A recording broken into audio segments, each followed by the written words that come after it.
Hey, gymnastics moms, is your gymnast struggling to feel confident in gymnastics meets? I'd actually love to tell you why confidence won't really help her and what will instead. Stay tuned. You're in Mindset for Moms, where we help moms develop happy, healthy gymnasts who know how to win.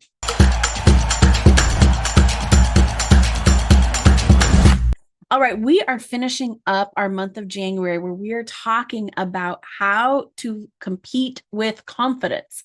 And now I'm going to tell you that confidence isn't actually what your gymnast needs. Here's the deal. If you ask your gymnast, or even if you think to yourself, like I'd love for you to think to yourself, what makes me feel confident? When I feel confident about something, what are the things that I'm thinking? It's usually something along the lines of, I can do that in my sleep. I've done it 100,000 times. I know I can do that because I have so much evidence from the past that I can do it. So when we feel confidence, it's usually based on thoughts that are around evidence from the past that we can do something safely and successfully. Here's the problem: meets almost never feel the same. Even if it's in the same venue that you've competed before, it's a different level or different routines or a different coach or different equipment or different clubs that you're competing against. Maybe the Leo is different. Like their brains are always going to find something that tells them this is not the same as before. Yeah, I could do it then, but that wasn't this. And it especially starts happening later in the season. Yeah, but that wasn't state. Yeah, but that wasn't regionals. Yeah, but that wasn't nationals. That wasn't classics. That wasn't, whatever. It's always something. That wasn't world. That wasn't the Olympics. Like there's always a reason in their brain why this, like the evidence from before, doesn't make them feel confident about today's competition.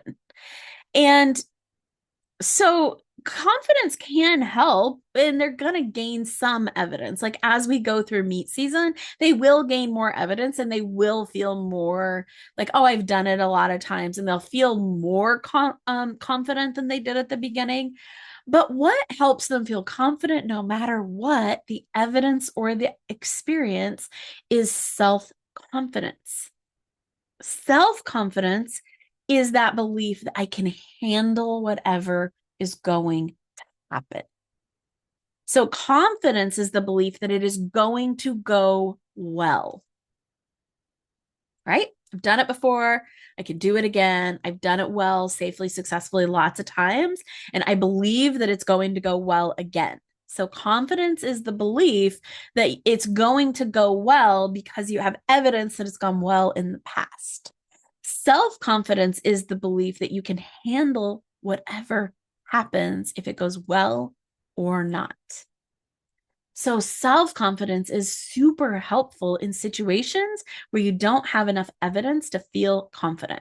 So, if your gymnast is trying to feel confident and she does feel confident, then awesome, go with it. It's amazing. But if she's trying to feel confident and she doesn't feel confident, then go for self confidence instead. So, we've been talking this entire month about the pillars of self confidence. The first one, the foundation, is that your worth doesn't equal your performance. Your performance and your worth are two totally different conversations. They have nothing to do with each other. You cannot make yourself more worthy or less worthy by how you perform in a meet, in the gym, in life. Worthiness, humans are intrinsically worthy. We intrinsically have value. We don't really get to decide our worthiness or our value, and people outside of us don't get to decide that. We just are worthy because we're human. And how we perform doesn't determine that at all. So when we get that straight, it's a great foundation, right? Because when you go to a meet and you're just trying to do your best gymnastics, you're not trying to prove that you're worthy as a human for love and acceptance and value, then the meet isn't such a big deal anymore. That's the foundation. Pillar number one, that they can trust themselves. They develop a relationship with themselves where they learn how to do what they say they're going to do, and that they can trust themselves. They can trust their training. They can trust what they've done in the past. They have this relationship that they've built where they can trust themselves. And we did a video on each one of these if you want to go back and look at it. The second one is that they can uh this is the third one. Now I got to remember the second one. The third one is that they're going to be their own best friend. They're going to have their own back. They're going to treat themselves well. They're going to support themselves well, no matter what happens. Not all meets go well. Not everything in life goes well. We don't get to sign up for gymnastics or anything in life and have it always go perfectly. And so when it doesn't, we're not going to treat ourselves terribly or make it worse or feel worse about it by being harsh and mean to ourselves. We are going to be supportive and loving and caring to ourselves the exact same way we would to a friend. Most of your kids are the most afraid of how they're going to treat themselves if they mess up. That, as perfectionist gymnasts, that is most of their number one fear, is how they're going to treat themselves. So when they just get that straight, they're like, no, line in the sand. I don't punch people when I'm mad, and I'm not mean to myself when I mess up. That's a like, no, that is how it is. And they can go into a meet knowing that no matter what happens, they can trust themselves to treat themselves well. They're going to feel self-confident. And the middle one is they can feel any feeling. We teach them a lot in our program how to feel their emotions, literally how to process the emotion through their body, and so that they can move through the emotion. We are going to feel a range of emotions as humans. We're going to feel disappointed. We're going to feel frustrated. We're going to feel like things are unfair. We're going to feel like, just upset that it didn't go. We're going to be angry, and we're going to be excited, and we're going to be happy, and we're going to be satisfied. We're going to be proud. We're going to have all the range of emotions in between. Humans are meant to feel the range of emotions. We have to learn how to do it. And so we teach them inside our program how to feel their feelings and move on through them. It's just a vibration that's happening in their body because of a sentence in their brain. It is not a terrible thing. It is not a big deal. And when they use a process to process their emotions, then those emotions don't have to be a big deal. When they can go in and they know, I can feel disappointed if things don't go my way, if I don't get that score I want, if I don't hit the routine the way I want it.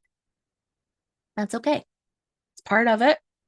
Don't want to do it, but if I have to feel disappointed, I can handle feeling disappointed. So we love to work hard. We do this over the whole year, but we really focus on it at the beginning of meet season because this is the foundation for meet season. How to be self-confident instead of confident. And this, of course, applies to everything outside of gymnastics, to the rest of their life, and to us, coaches, parents. We get to do the same thing. We get to be self-confident, to treat ourselves well, to learn how to feel our feelings and not make them such a big deal. They're just a vibration in our body.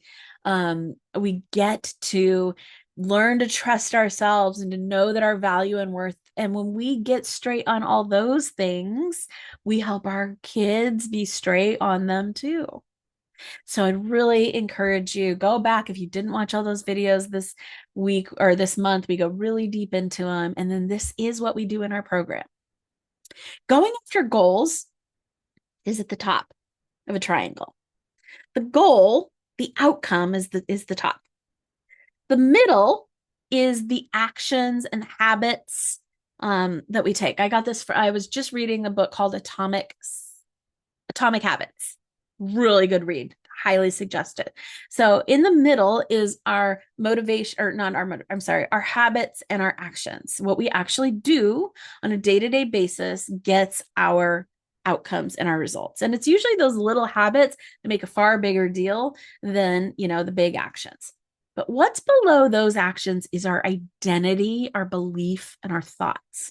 So if you wanted to start running marathons and you believed that you were a long distance runner, that was your identity. I'm a long distance runner. Then doing the habits and the actions of training yourself to run a marathon is going to be a whole lot easier than if you have the identity that I am a couch potato and I hate running. If your identity is that you can't run, then it's going to be a lot harder to take the actions and do the habits to get that goal that you want. And the same thing is true with your gymnast. When she does the work to change her identity, her beliefs, her thoughts, then the habits and the everyday actions, the ability to manage her emotions, to manage her brain in competition and in the gym is a whole different ballgame. And so that's what we do inside our program is we really help them get to that base level of all of that self-confidence, that self-belief, because it is the foundation of everything else. All right, next month, we are going to be talking about how to enjoy the journey. Meet season can be such a roller coaster, and it doesn't have to be. So stay tuned for Mindset for Moms next month to learn how to help your gymnast enjoy the journey.